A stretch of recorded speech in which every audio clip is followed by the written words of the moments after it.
আমি ভেবেছিলাম আমাদের কখনোই বিচ্ছেদ হবে না, কিন্তু শেষমেশ হয়েই গেল।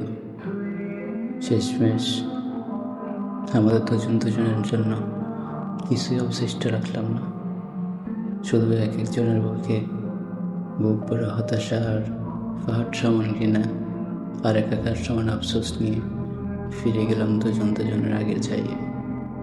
দিন শেষে কেউ হতে পারল আপনার সুখী। শেষমেশ আরো সুন্দর হতে পারত।